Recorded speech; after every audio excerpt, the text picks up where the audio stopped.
All right, so today we're diving into something really different. It's a project that takes music, cutting edge AI, and a huge call for peace and just mashes them all together. The results? An anthem called Amo Ligas. And trust me, the way they made this is probably unlike anything you've ever heard. So to really get what this project is all about, let me ask you something. Could you say the word love in 42 different languages? I mean, seriously, could you? It's a tough one, right? Well, this anthem can. And that simple fact is incredibly powerful. Let's dig into how they pulled it off. Okay, first up, what in the world is Amo Ligas? Because, it's a whole lot more than just a song. It's really a mission put to a melody. The name itself is pretty cool, Amo Ligas. It's actually Esperanto, and it means love unites. And that's exactly the point. It was created to be this global anthem, like this healing vibe through sound, meant to connect people in a world that, let's be honest, feels pretty divided a lot of the time. And this whole thing is the big flagship project from the Instituto de Ciências Integradas, or ICI for short. It was all brought to life by its founders, Sandra Ramos and Jorge Ramos.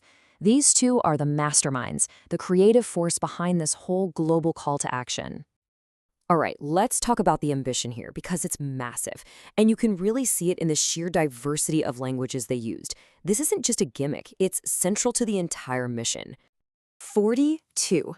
Just let that sink in for a second. That's how many languages are packed into this one song, which is less than 4 minutes long.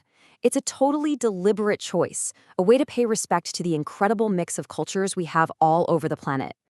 And the range is just wow. I mean, of course you've got languages you'd expect, like English and French, but then it goes so much deeper, featuring indigenous and less common languages like Cherokee, Zulu, Maori, and Quechua. It's not just a playlist of languages. It's a real celebration of what makes us all human. And this leads to a really fascinating point about the performance. The creators knew, right from the start, that getting perfect native speaker pronunciation across 42 languages, well, that's pretty much impossible, even for an AI. So instead of chasing perfection, they did something brilliant. They embraced the beauty of it not being perfect. They decided that the feeling, the universal message of love, was way more important than a flawless accent. Okay, so this is where the story takes a turn and gets really, really interesting. The artist who sings this anthem? Not human. Yup, meets Eloa Serel. That's the name they gave to the specialized AI artist that performs every single vocal on the track. Think about that. A piece of tech, created by humans, given a voice to sing about one of the most human emotions there is. So you're probably wondering, how did this even work? Well, it was a true human-AI team-up. They used generative AI, the kind of AI that can actually create new stuff, to come up with the basic building blocks, the lyrics, the music, even the visuals. But, and this is key, the overall creative direction, the vision, the heart of it, that all came from the human producers, Sandra and Jorge. And check this out, there's a really clever layer of symbolism here. Remember how the title is in Esperanto? That was no accident. Esperanto is a constructed language, one that was literally invented to help connect people.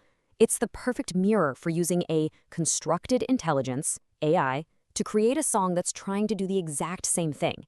It's just a beautiful, perfect parallel. Okay, so you've heard all about it. Now you're probably thinking, where can I listen to this thing? Good question. Let's break down how you can experience the anthem for yourself. The song itself is just under 4 minutes long, and they've actually put out 2 different versions, so you get to choose how you want to check it out. So here's the deal. First, there's the YouTube version. It's completely free. You can watch the whole music video, but you'll have to deal with some ads. The other option is the premium version.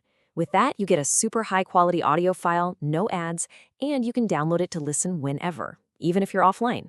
Plus, and this is a nice little bonus, it comes with an exclusive extra track called My Body, My Temple. But just listening? That's only step 1. The creators don't want this to just be a song you hear and forget. They want it to be a movement, and they're actually inviting you and everyone else to get involved. They've laid out 2 really cool ways you can jump in. First, you can record your own version of the song you're on cover and post it on social media with the hashtag AmoLigasCovers. You might even get featured. And the second thing is really awesome. You can actually help co-create the next version, Amo Ligas version 2, by suggesting new languages and translations for the word love. Which really leaves us with a big, fascinating question, doesn't it? A project like Amo Ligas is totally pushing the boundaries, mixing human creativity and passion with artificial intelligence. So is this the future of art? A new kind of symphony, maybe, written by the human heart, but performed by an artificial mind? It's definitely something to think about.